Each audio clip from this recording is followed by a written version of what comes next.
Well, 1985, Patrick Ewing goes to the New York Knicks, the number one pick in the draft, a pick that would forever change the face of the franchise in the largest NBA market. Yep. 2012. 2012 was an interesting year. Charlotte Hornets are Bobcats then. Worst record in the league. Worst record in the history of the NBA. But somehow, number two, New Orleans. Remind me who owned the New Orleans Hornets at that time? The NBA. The NBA on the New Orleans Hornets. They get can't miss pick Anthony Davis. The Charlotte Bobcats select highly touted prospect. I want no one to forget that. Michael Kidd-Gilchrist. Let's zip all the way back to 2003. Possibly the greatest prospect in the history of the NBA. A kid from Akron, Ohio, who grew up a Cleveland Cavaliers fan. LeBron James. Just happens to go to Cleveland. With the number one pick. Let's go 6 years before that. Let's go 6 years before that. David Robinson tears a ACL, I believe it was. Misses much of the season. He actually came back and played the rest of that season, but San Antonio drops all the way into the lottery. And who do they get? Tim Duncan. How many championships they get with Tim Duncan? 5. 5, yeah. Greg Popovich has his second Hall of Famer at that point. Yep. So here we are in 2023. Michael Jordan talks about selling the team. Greg Popovich talks about leaving the NBA and retiring. Spurs have a 14% chance at the number one pick. Charlotte Hornets, all the way down in fourth, have a 12.5% chance. I don't think I need to tell you guys the rest of the story. For those of you that were under a rock and not sweating bullets like the rest of us in Charlotte Hornets land, the Charlotte Hornets end up with the number 2 pick in this year's draft, with the San Antonio Spurs winning the Victor Wembanyama lottery. And I bet Greg Popovich is going to stay around for another year. Whether or not Michael Jordan sells the team or not remains to be seen. He certainly would have not sold his majority ownership stake, I think, if we had got the number one pick and thus Victor. But it is what it is now. So I still think that the draft is fixed. We were talking about this right after via chat. The Charlotte Hornets have never drafted a generational talent except for maybe Alonzo Mourning. I guess you can make the case for Larry Johnson, but his career was cut short by injuries, and Alonzo Mourning went on to have a Hall of Fame level career despite health issues late in his career. And if he hadn't had those issues with his kidney, who knows where Alonzo Mourning might have been. But after that, despite continuous trips to the lottery, they have not gotten the number one pick since Larry Johnson. And this was their chance for a generational talent. There was Anthony Davis a few years ago, and then I guess you can make the case for Joel Embiid, and now Victor, and the Hornets miss out on that. Now, having said that, the number 2 pick is not really that bad. This is a deep draft class with a lot of guys with pro experience coming from the G League. And the Hornets, I mean, historically, since the new draft system, the number 4 pick has picked 6. And the Hornets actually had a 2.5% chance of picking 8. And we moved all the way up into the second spot. Not much of a consolation. And we'll talk about why later. That's not really much of a consolation, but that's not bad, right? It's not bad. I want you to think about this. Fans out there, the Charlotte Hornets will have presumably a healthy LaMelo Ball back, Mark Williams anchoring the center, and we saw what he was able to do when he got his role last season as a starter. Miles Bridges looks like a certainty to re-sign with the team. He's been making these kind of vague social media posts where he's wearing Hornets gear. And then that's not a bad core, right? And if the Hornets re-sign Kelly Oubre, that's not a bad core, right? Miles Bridges, Mark Williams, LaMelo Ball, and whoever we pick with the second pick. That's a competitive team, right? I mean, that's really a playoff team, okay? At the very least, a play-in team, barring injuries. Like we have, they would have been a playoff team this year without the injuries. So we essentially take that same core. We're going to add a top 2 pick to it. Why am I not excited, though? I'm going to tell you why you're not excited, Kaiser.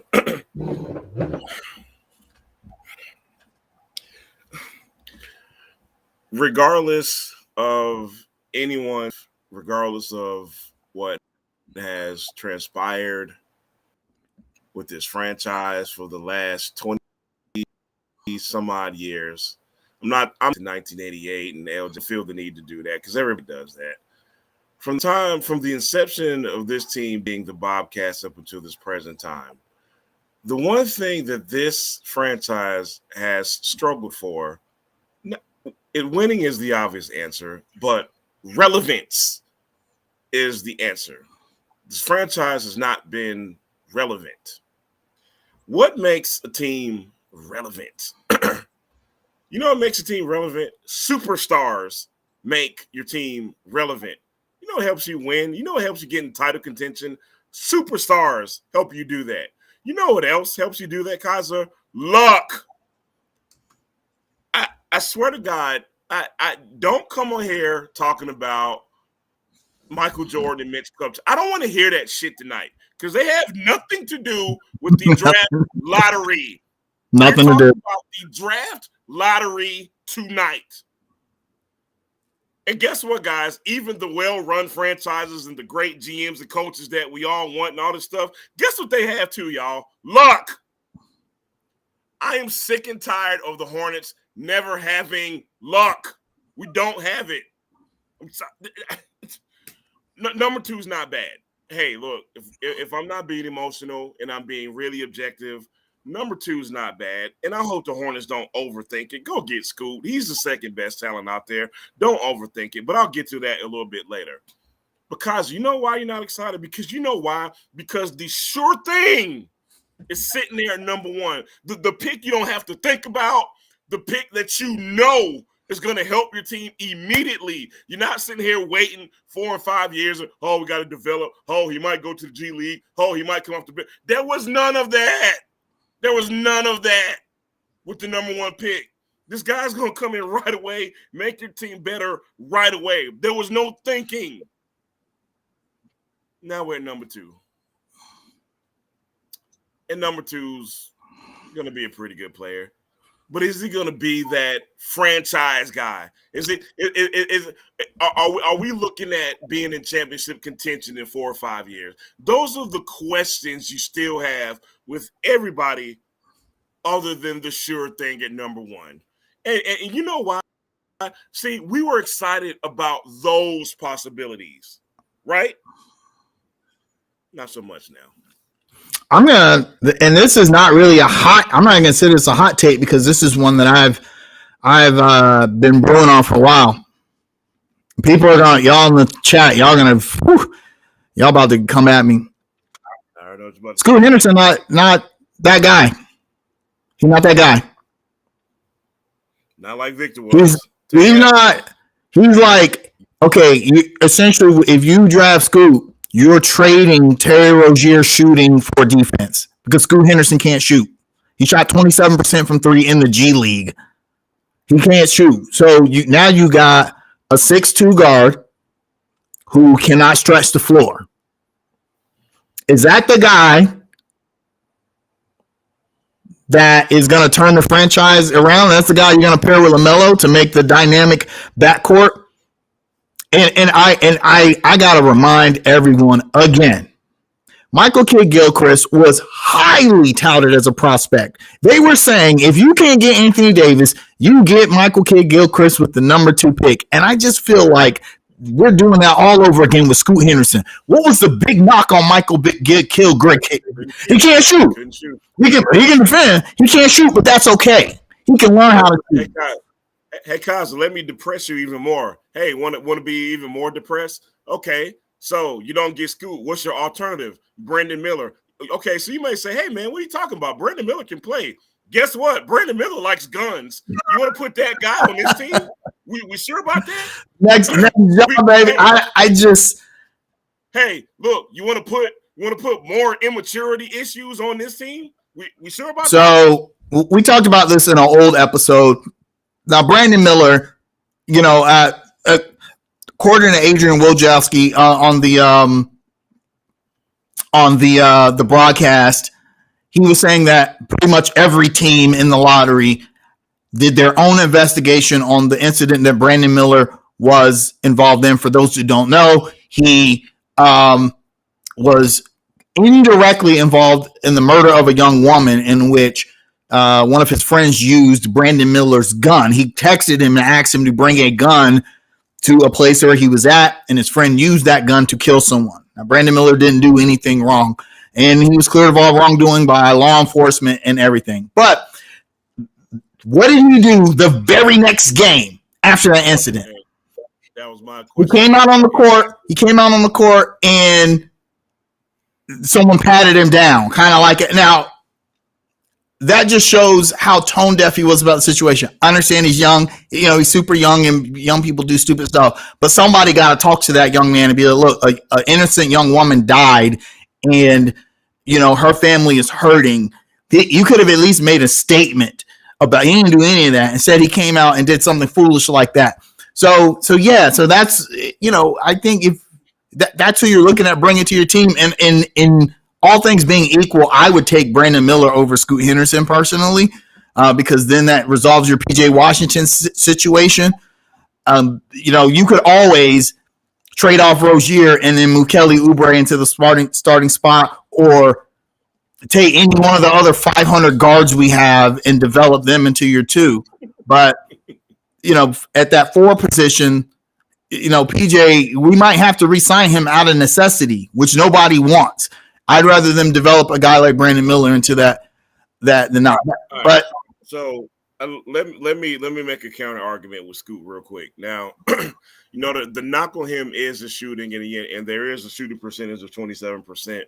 But I won't go as far as a Michael Kidd-Gilchrist comparison. Michael Kidd-Gilchrist had horrible mechanics. He probably shot the ball like your daughter was shooting the ball. Like Scoot Henderson, he at least can be taught. Like there's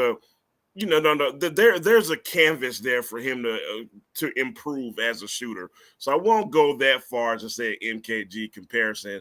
However, even if you still draft a guy like Scoot, okay, you still got 27 guards on your team. All right. So what happens with Book Knight? What happens with McGowan's? What happens with Martin? I mean, you have so many questions. Yeah. All right, because you're just gonna have too many guards. I don't want the Hornets to. At this point, you cannot draft a guy that has a skill that you sorely need that you would have to develop. You need a guy who can shoot, or if you're gonna get a guard, you need a guy who can shoot. Else, who are your shooters on the team? You got LaMelo, who we know can shoot in the 40 percentile range from 3. Right. Who else? Miles when he's hot. That's it. It's so. I don't know. I look at everyone not named Victor, right? And they're all good players, and I think they're going to be actually really good players in the NBA. The Thompson brothers, Scoot, Brandon Miller. This is a deep draft, and at best, we can hope for that. This is like a John Morant, Zion Williamson situation, right? Where John ended up being the better pick, but I don't see that in any of these guys. I like Swagner. If you're still on here, man, Swagner made an excellent point. How Mr. Adam Silver all year, Mr. Anti-Tank. Oh my God, we're frowning upon teams tanking, and we really want to improve. We really want to improve the odds of teams that are not tanking, and then the team that tanks gets the damn #1 pick. Like, ain't fair. But damn it, life really ain't fair as a Hornets fan, man. Like, have we not suffered enough? Like, can we just have something, please? Look, guys, I am emotional. I am down today. The Hornets still have a chance to have a good offseason. They still have a really good chance to put a good roster on the court next year. They still have a chance to make the playoffs next year if they're healthy. However, it just sucks, man, that the sure thing was right there. Right there. Look, not just no. Look, I would have felt a lot better if we got the #5 pick. I wouldn't even been as upset. I wouldn't even been as upset. I would not even been. But to have that car spin around say #2 again. Willie Smith, not an NBA fan, but we see he be here when we talk Panthers. We see you, bro.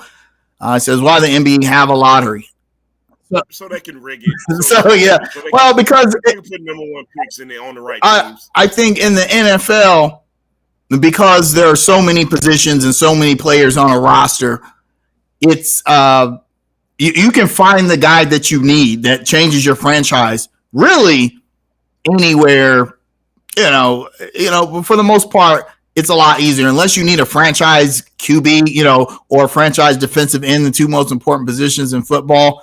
But tanking is not really a thing in the NFL because the condensed schedule, it's take the Panthers. I mean, they weren't out of the playoffs until literally the last 2 games of the season.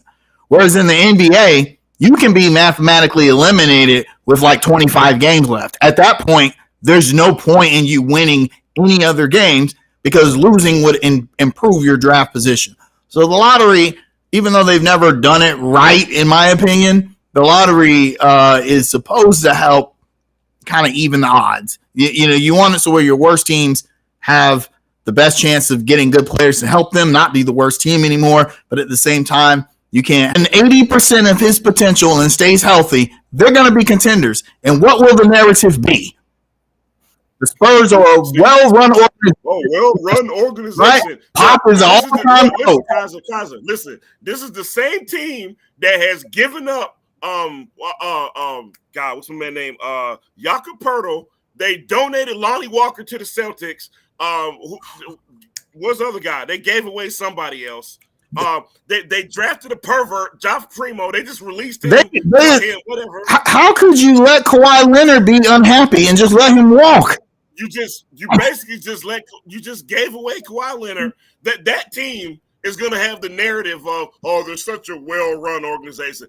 Don't give me that. DeJounte Murray, the narrative around the Hornets. They donated DeJounte Murray to the Hawks. But they're going to have this narrative, they're such a well-run organization that Greg Popovich is really going to develop.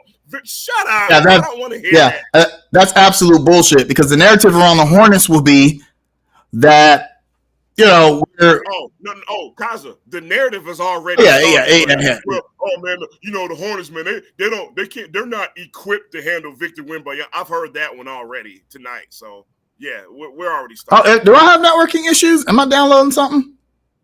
You did have networking issues in the beginning. I can hear you just fine. Oh, okay. All right. I got like 7 people living in my house, using up all the goddamn bandwidth. Fiber is not enough for me. I need a dedicated T3. But here's what I hate about that. If the chips fall correctly for us in 2012, we're not even having this conversation. We're not having this discussion. We have Anthony Davis and we're a playoff team. And we probably don't have any championships, but we're not even having this discussion, right? So the same thing happens here. Like I will say this. Nick Wright did say this on First Things First earlier today. They were talking about the draft lottery. He was saying that essentially Charlotte lives in the lottery and they've not capitalized on that. Which I can agree with that in the Rich Cho era. We missed, Right. obviously, on Michael Kidd-Gilchrist. We missed on Cody Zeller, but let's be honest, who else would you have picked in that draft? And please, if motherfuckers say Giannis, you're getting banned from the chat, right? Right. So, otherwise, I feel like in the Mitch era, we've done okay with what we've had in the lottery. I mean, the only real miss is James Bouknight and Kai Jones, right. And the jury's still out on those guys. I mean, we drafted Miles Bridges with essentially the 13th pick, right? Right. And if he hadn't done what he did in the last season, he probably would have been an all-star this year. Right. So, we're probably and there's a good chance we were not in the lottery if he hadn't done what he did. Right. Season. But yet, we don't get any credit for drafting LaMelo Ball. Hey man, that was the number 3 pick. You had to pick him. He just showed y'all, man. Oh boy, I have cussed more in the last 15 minutes than I have cussed all month. My wife came downstairs and was like, "I thought it coming from me." She came downstairs and was like, "Are you okay?" My dog actually ran away and went to the room because I yelled so loud when that 2-car turned around. So, okay, let's look at some positive things though. The number 2 pick is not bad. Especially, and this is the silver lining, the tank brigade is once again proved wrong. Once again. Because the Charlotte Hornets did not have to tank, and they ended up with the number 2 pick. A lot of people were saying, man, we really missed out on a chance to get a top 5 pick. Because statistically, even at number 4, there was a higher chance that we would fall out of the top 5 than there was that we would stay in it. But not only did we stay in the top 5, we actually moved up 2 spots to the number 2 pick. So the Hornets did things the right way, right? They tried to win games. They didn't tank, and they were rewarded with their efforts for a number 2 pick, which will probably pay dividends. We're going to get a really good player, right? Or at least you hope that we don't draft another MKG.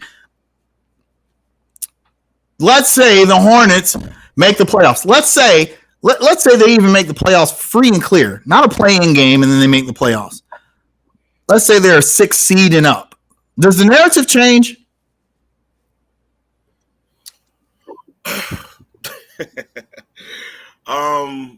The narrative won't change, but the people who provide the narrative will be very silent. You won't hear from the people who create the narrative.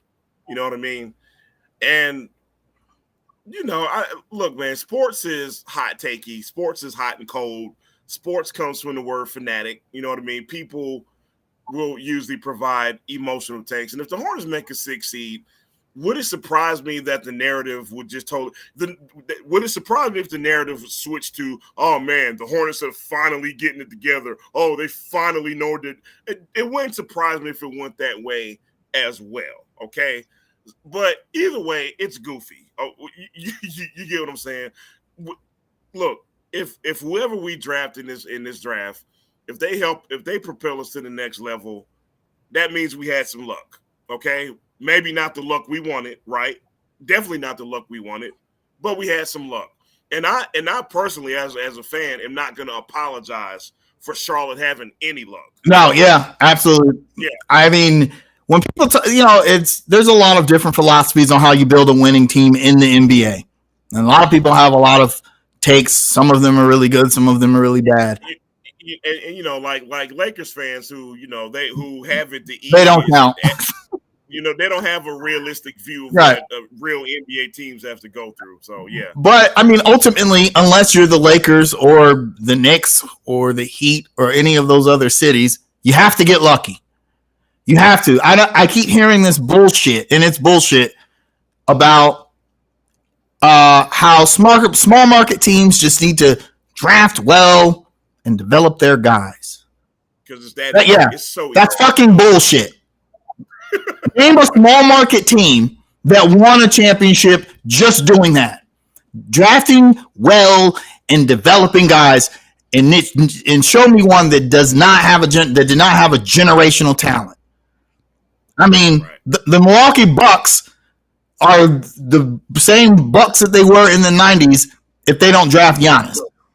the same mediocre every single year Bucks. Yep. They don't have Giannis. Yeah. I mean, hell, they had Giannis this year and got knocked out by Jimmy Butler in the Heat. I don't want to hear that.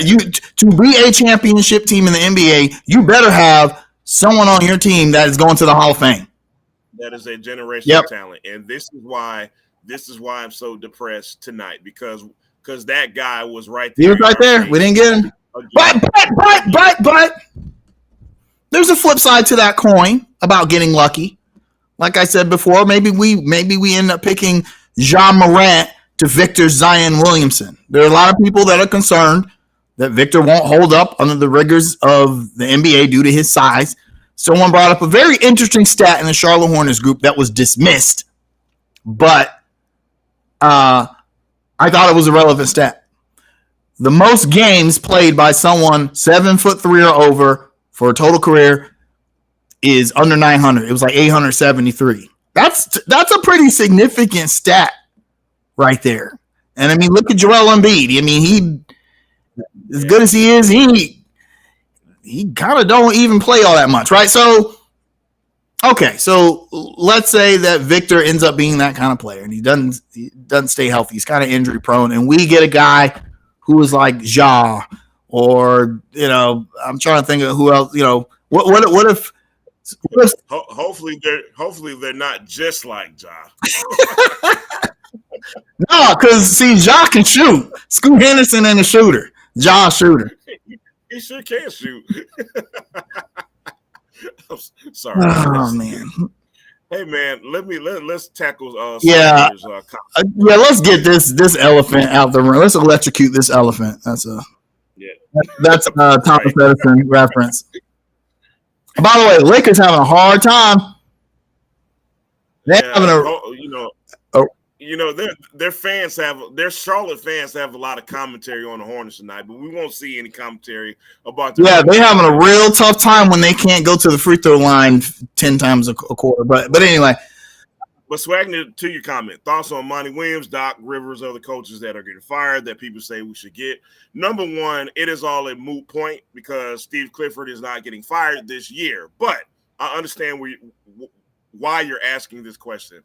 If, and I do mean if, big asterisk beside the word if there was a possibility where Steve Clifford and the Hornets mutually agreed to part ways, let's say that, for which I don't see coming, but you never know, all right?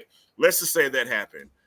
Monty Williams could come coach my team any day of the week, any day of the week, and I will give him a lot of leeway when it comes to his firing from the Suns.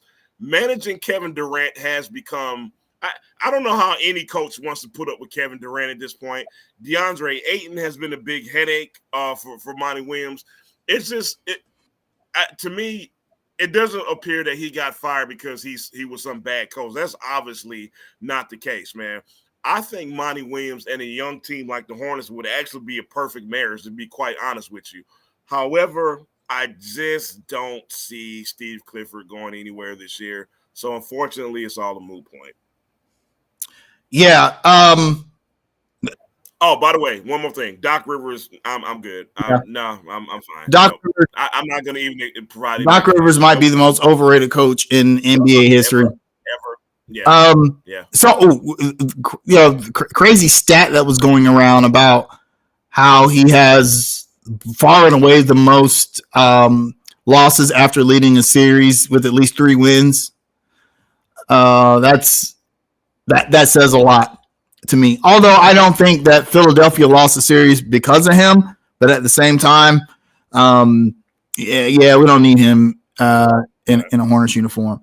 On the Hornets bench. But having said that, I know a lot of Hornets fans see that there are all these really good coaches now available.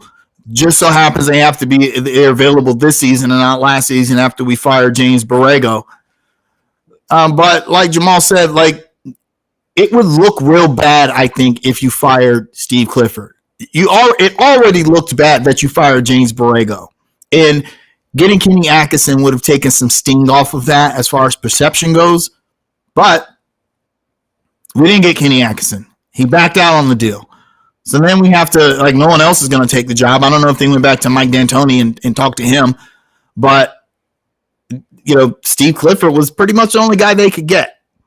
And so he essentially did, Vinny's about to log off. Guy, a Philly fan. Yeah, that's. Yeah, tough loss. Tough loss. I was pulling for y'all. I wanted to see the Celtics go home. I always want to see the Celtics go home. So, but yeah, I think that you cannot fire Steve Clifford because what happened this season was not Steve Clifford's fault. If anything, I really honestly have to applaud Steve Clifford for somehow not shooting up the damn arena every night, every time somebody twists their damn ankle on the court. So, to let him go just to bring in some other name that you don't even know. You don't even know if, coaches like any other job. Is this guy going to be a good fit for our team? Because that's probably why they fired James Borrego. They felt like he didn't fit whatever the culture of this team was. The stuff we were hearing about the player exit interviews, I think that's why they let James Borrego go. I can't think of any other reason. Right.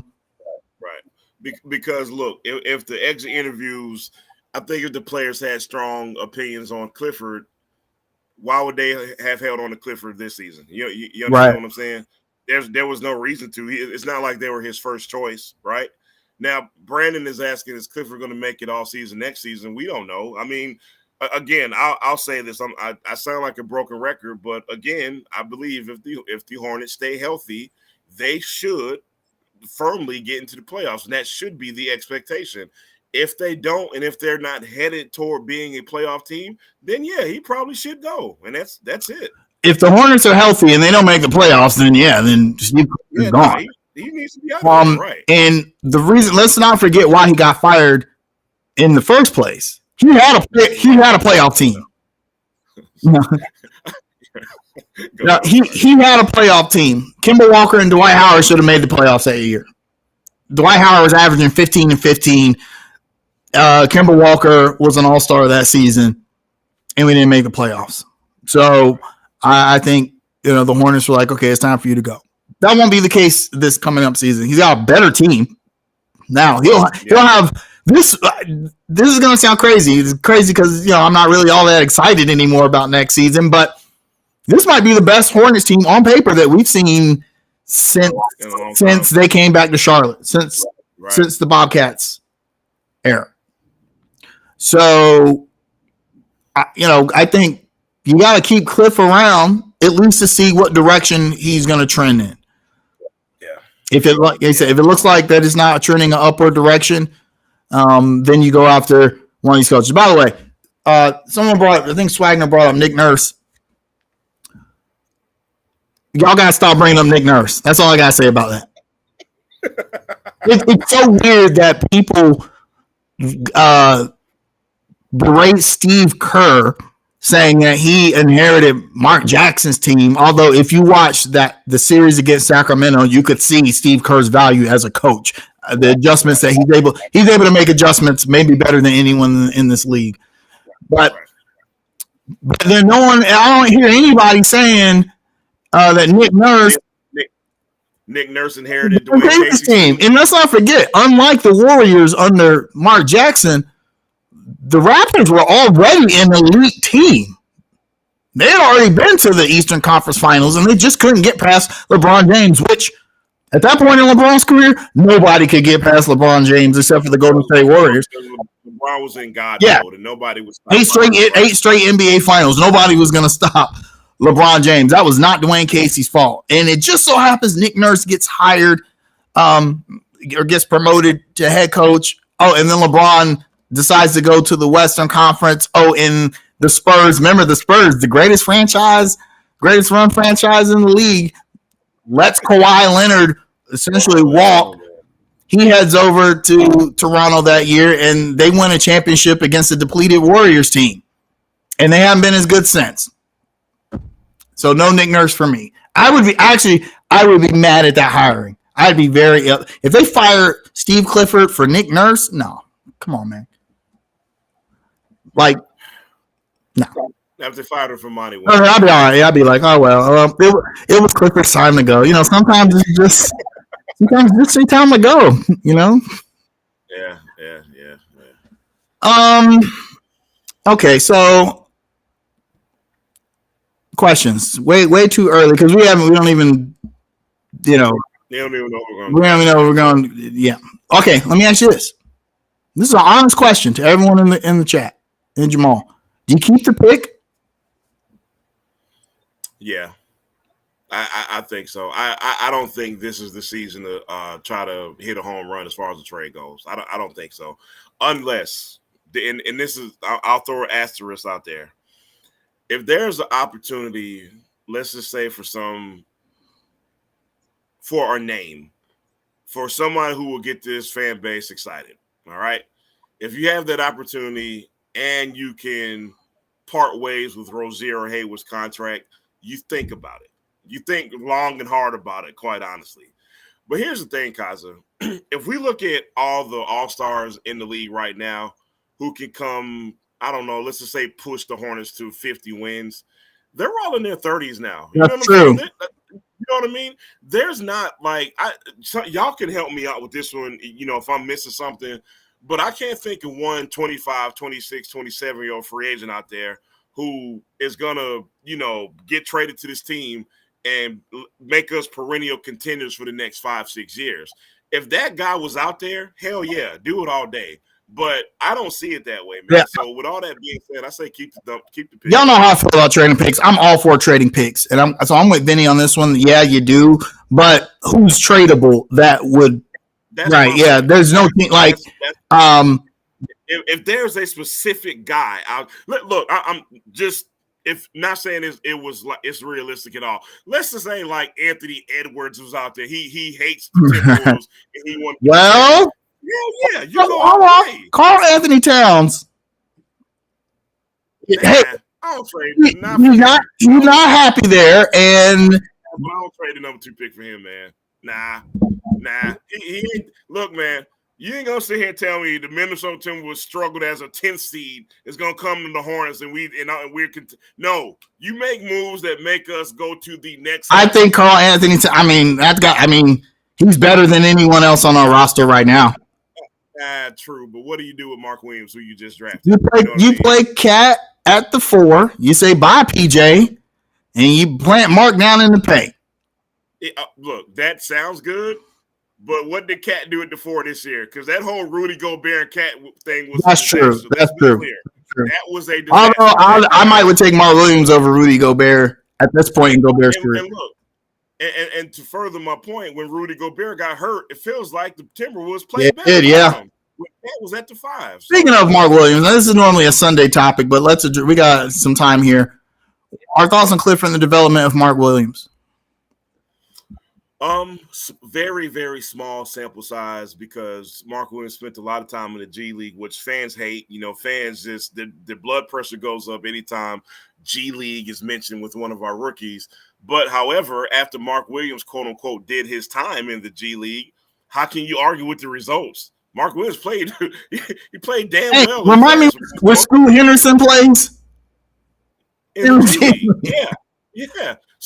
So what we're saying is that this G League thing kind of works sometimes. You know what I mean? So I think with the small sample size that we saw with Mark Williams, man, I'm excited about the future. I'm excited what Mark Williams is going to look like next season as the entrenched full-time starter. Listen, there's not going to be some position battle, for lack of a better term, to see who starts between Mark Williams and anybody else. No, Mark Williams is the starter, all right? And with that being said, I'm excited to see what we get from him as the full-time guy. So to answer your question directly, I think Clifford and the coaching staff did as well of a job with Mark Williams as they have done with most of the young guys. Unpopular opinion, but yeah. Yeah, I like the way Mark Williams was brought up. There's always this question of, well, if we had started him from the beginning of the season, which is a very fair thing to ask, but it's not like Plumlee was like playing like trash. And this is the NBA. These guys are professionals.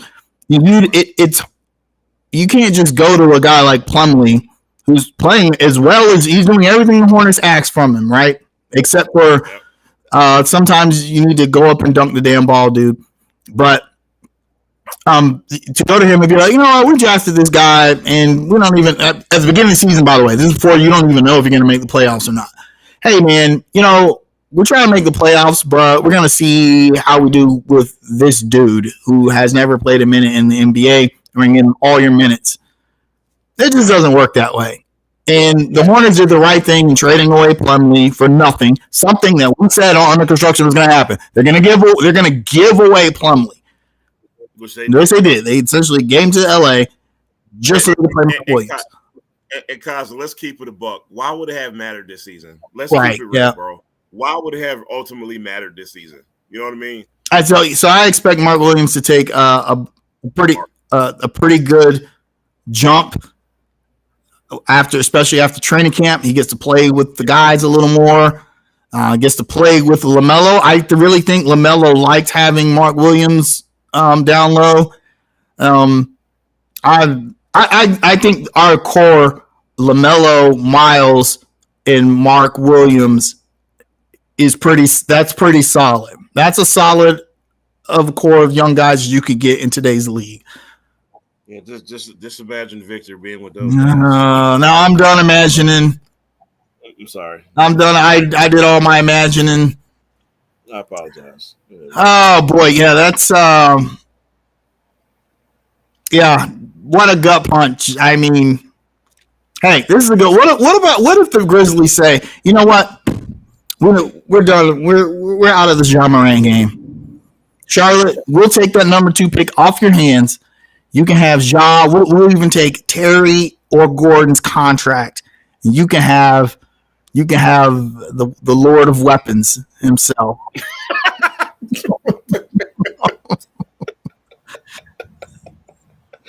You have Ja, Papa Doc, Free World, Morant.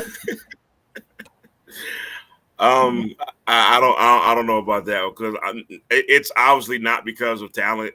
It's because I don't know if this young man is going to throw his life and his career away at this point, and that's me being real. That's too high risk for me. I guess let's talk about that for a sec, so we don't have to talk about it Sunday.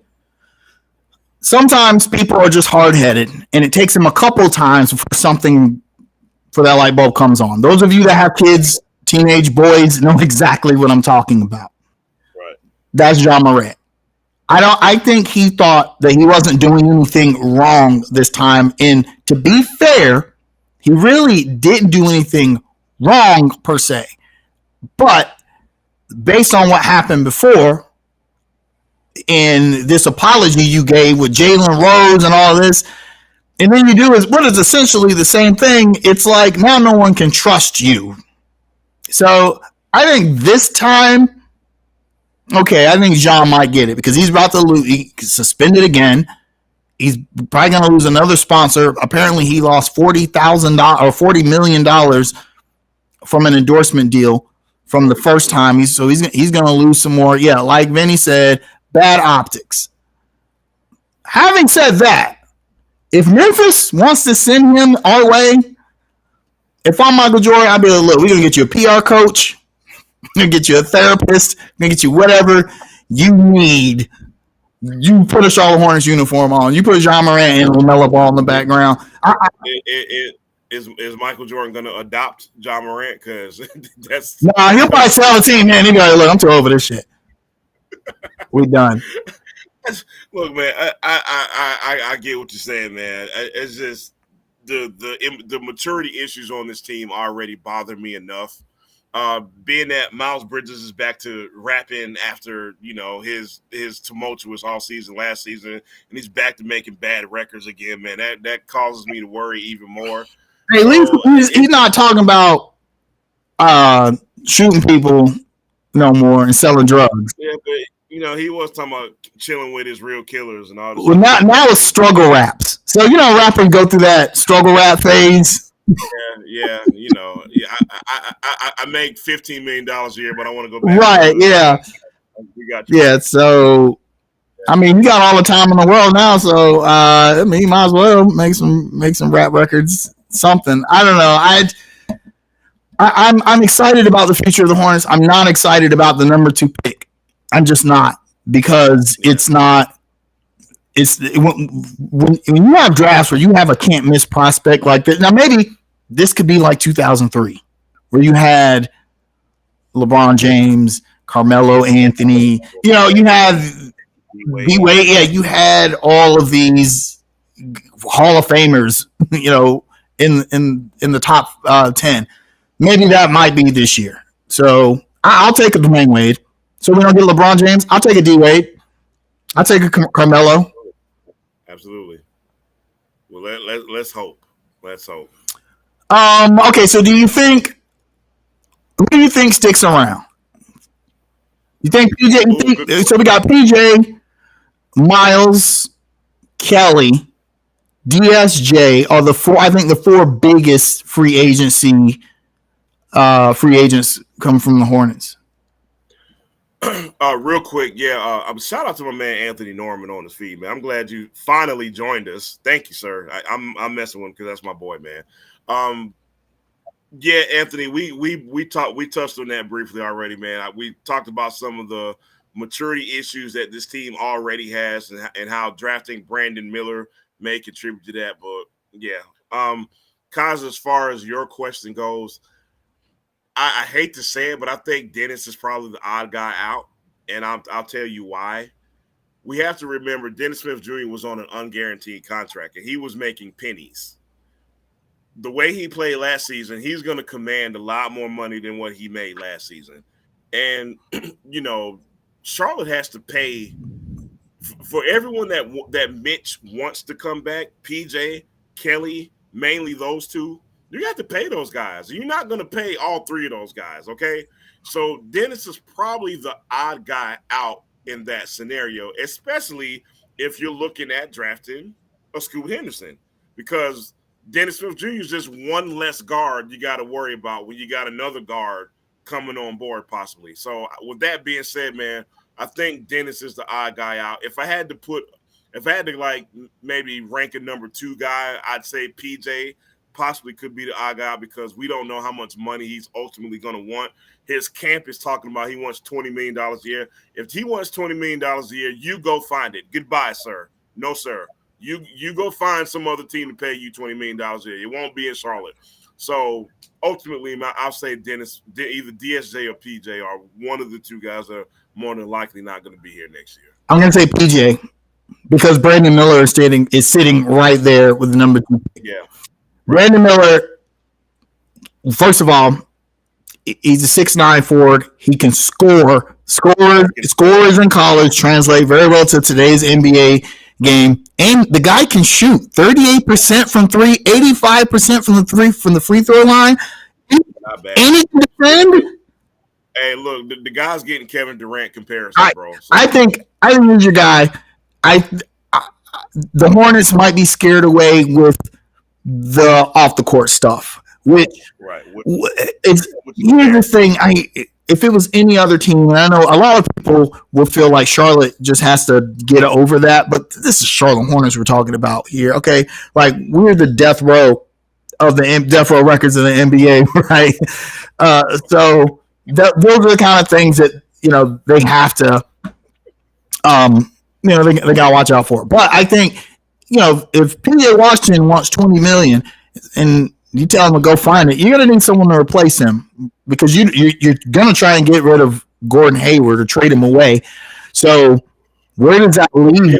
But does Gordon happen this off? I don't have a crystal ball. I don't. Yeah, but Gordon gets dealt in off season? No, I think he's more. I agree. Yeah, deadline target. I agree. But do you want to go back to Hayward at the 3 and Miles at the 4? Now I know that worked the previous season, but if you draft Brandon Miller number 2 and he's not a day 1 starter, fans are going to throw bricks through the team store. And the last time someone threw a brick through the team store, they had the National Guard in here. That's a true story. Now, I mean, there was a reason they threw the brick through the team store window, but I'm just saying, if you draft Brandon Miller, you got to play him. So, and Kaz, I don't disagree with you, but the only counter question I ask is, do you want $30 million coming off your bench? at this point, hey, Nick Batum, hey, Yeah, he don't even play for us no more. He's still getting that $9 million. By the way, this is the last season that we'll pay Nick Batum a dime of the money he stole. Let's celebrate that. This is it. Let's celebrate that. The money, ironically, the money that he stole so we could sign Gordon Hayward. So, right. Go figure. Yeah, you don't want $30 million coming off your bench, but I think at this point it is what it is. I think even Gordon Hayward knows where he is at this point in his career. He's not going to get another payday like that ever. So, actually, Gordon Hayward would be great coming off the bench. Man, he'd be great coming off the bench for the Hornets. I mean, no doubt. Yeah, I mean, I look. I say that in a way because how would Gordon Hayward feel about coming off the bench at this point in his career? Now, don't get me wrong, he ultimately doesn't have a choice in this matter. But if you're telling somebody like Gordon Hayward, "Hey, we need you to come off the bench," then that may induce a trade request. Right. I'm just saying, it's stuff to think about. That's all. I don't necessarily disagree with you at all. A lot of people are saying, "Hey, man, don't overthink the number 2." They're gonna overthink it. They're going to overthink it because you got Scoot. Really, it's between Scoot and Brandon Miller. And look, here's the thing. My personal opinion. Let's not act like that. Like Scoot is just so much better than Brandon Miller. Not my. I just don't. I'm not that high on Scoot. Oh, I mean, he does play in the G League, which is a little better than college level, which is where Brandon Miller plays. But I see a guy shooting 38% from three, scoring 18, almost 19 points a game, and can shoot free throws. As we saw in the Golden State LA series, very underrated skill set in the NBA. You got to be able to hit your free throws. He's 6'9". He can play defense, which is, I draft a guy, right? But they're gonna look and they're gonna say, well, who can we pair with LaMelo? Because there's, they want to build around LaMelo, something that we talked to brother Vince Dunlap earlier, and I disagree that you should really build around LaMelo in the sense that he is your guy. You need to find a guy that LaMelo can be a complementary piece to, not the other way around. That's just how I feel. Ooh, hot. Yeah, no, that's not even hot, bro. That's like I pull that out the fridge right here. My evidence, the playing games, 2 of them. LaMelo Ball has played in 2 playing games. How'd he play in them? Like trash. The 2 biggest games of his career, he came up very, very small. And the Hornets need a guy that's just going to be like, I'm the best player on the court. Let me go out here and let me get these. So I don't think LaMelo's – and hell, I think Miles Bridges is more of that guy than LaMelo Ball. Well, let's not act like Miles didn't play like dog shit in the playing game either, man. That's true. That's true. The whole team played like. But I'm like I said when that happened. Hey, man, I'm putting the blame on the big 3, so to speak. Terry, Miles, and LaMelo played like crap in them 2 players. They ultimately got their coach fired. So yeah. Yeah, they can come. They can come for me all they want. I'm an old man now. I'm gonna say. Kaiser, you just a LaMelo hater, man. You don't like LeVar, man. You don't want to. The proof is right there. Watch the tape. And I love LaMelo Ball. I'm very glad that he's a Charlotte Hornet, and I'm gonna be very. I just want him to play 70 games. Can we get that going? That's all. I'm gonna hate when he leaves.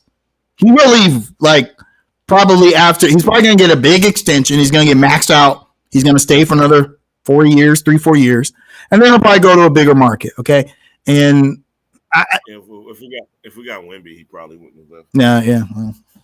Well, he's not going anywhere when his time for his rookie extension, which is crazy considering dude ain't played.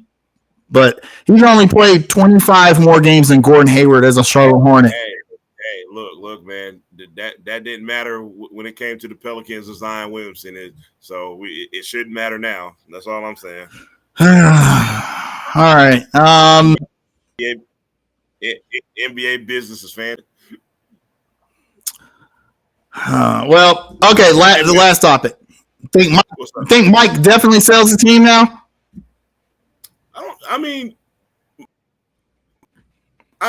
I hate that my answer is the reason why I say that is because he's, the word has been so mum the last month or two. We've literally heard nothing since the rumor came out. And me and you kind of shared a take where maybe he's waiting on the draft lottery to see if he's going to get if we were going to win the Victor sweepstakes or not, which we did not win tonight, unfortunately. But with that being said, I still don't know, man. I still don't know because, when those rumors came out, I guess his team addressed them as rumors. They never confirmed anything, right? Okay? I think we all believe that an inquiry was made. I think we all believe that. I don't think any of us believe that he didn't inquire about doing that. With all that being said, I don't know. I think at the very least, what happens, maybe he sells his majority stake and he still has a minor stake in the team. But at this point, man, I'll just wait for something to come out before I comment. Quite honestly. Yeah, I think what a lot of people don't understand is there's a lot of logistics behind selling a team for billions of dollars, and it just doesn't happen overnight.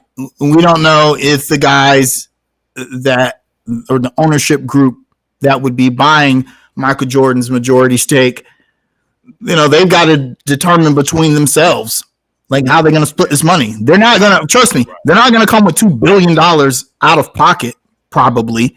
They're not going to pull a David Tepper with the Panthers where he just, literally just opened his wallet and was like, how much you need? Yeah, $2.5 billion.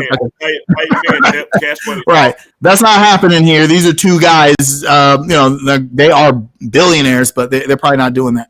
So I agree with Queen City Hornets here. Same. I agree. I think Mike runs it back one more year because he knows that this year was, right.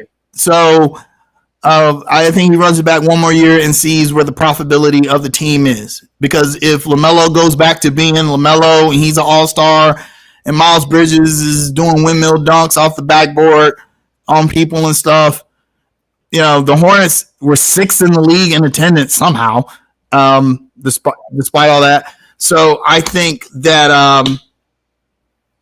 I think that he'll wait one more year and then see. So. All right. Anything else before we go continue watching the Lakers get dragged through the mud? It's funny. The Lakers and Golden State just played each other to death. And the whole time I'm watching that series, I'm thinking, man, they're just playing for the right to get punched in the face by the damn Denver Nuggets. We ain't talking about the Denver Nuggets all season. I even said it earlier. I don't trust the Denver Nuggets. Well, that might be. I think I may be slowly changing with that. As far as that, yeah. I fully trust the Denver Nuggets. If this first half is any indication, it's this shit. Hey, look, I don't know if I think I might trust it to even go 5 or 6 the way this is looking right now. Yeah, no, if they swept the Lakers out of the series, it would not shock me. They're that much, and it will also be very gratifying. Yes, they're that much better, and I'm not even talking about because obviously AD and LeBron are AD and LeBron. But what I'm seeing is that the role players that were so big for LA in their previous series are being insignificant this game. I mean, Aaron Gordon, you got Austin Reeves guarding Aaron Gordon. How? Why? Why? Hey, real quick, Anthony made a comment about attendance saying tickets sold, not butts in the seat. Hey, anything. Yeah, that's true. Yeah, it doesn't matter. Anything is an improvement because we are talking about a team that used to be 27th, 28th, 29th in attendance yearly. So anything is an improvement. I'm telling we got to take it back to 1988 somehow. Wemby would have been 1988. Hey, you wouldn't have had no damn attendance problems if Wemby was here. I'll tell you that much, buddy. Okay, all right. Before we go, who'd you pick? Who'd you pick? I got a gun to your head. John Morant has a gun to your head. Who'd you pick? Put a gun to your head. Who'd you pick? Oh, little Tupac, come on, please. Don't shoot me. Honestly, I have been on the Brandon Miller train. Aside from his dumbness, talent-wise, I've been on the Brandon Miller train all year. I'm going to stay on the Brandon Miller train. I'm going Brandon Miller. Agree. A 6'9" guy who can score and shoot. If he shoots 38% in college, and if he develops real NBA range, that's going to be a very valuable weapon. And not to mention, I think he's a better fit for. I agree. I agree. Yeah. We forget PJ. He was a Cho pick, wasn't he? PJ was a Cho pick. That was a Cho pick, but that might be the best pick Cho made. Probably, because Cho has some stinkers. Was Miles Bridges? No, Miles Bridges was a Mitch pick. He came the season after PJ. Yeah. Because Cho has some stinkers. My goodness, man. That's crazy. The Michael Jordan hired Rich Cho because of the success that the front office in OKC had. Seattle/OKC. I mean, they had James Harden coming off the bench. And he gets here and just forgets how to draft all of a sudden. Go figure. But, whatever. No, because he wasn't drafting. Michael Jordan is the GM. Michael Jordan makes all the picks. Yeah, got to keep that narrative going. Michael Jordan makes all the picks. All right, y'all. I'm Lakers down by 20, so I'm a smoke a half victory cigar. It's not going to be one of the full-size joints. It's going to be like a little one right now. Lakers look real frustrated. That's my only solace I can take from tonight. Yeah, this is definitely the best part of my night. Yeah, absolutely. And it's fun. And man, I guess we'll talk some Panther schedule maybe Sunday, man. Talk some other. Yeah. Panther schedule definitely Sunday. I want to talk a lot about Bryce Young. The memes are great, by the way, y'all. The memes are very, very funny, but a lot of people are. This narrative about his size has got to stop. We'll talk about that Sunday, though. No doubt. All right, y'all. Y'all take care. Be safe. It's storming out there, at least where I am. So, same here. Yeah, so y'all be safe. We love y'all. Talk to y'all later. Peace. To the next time.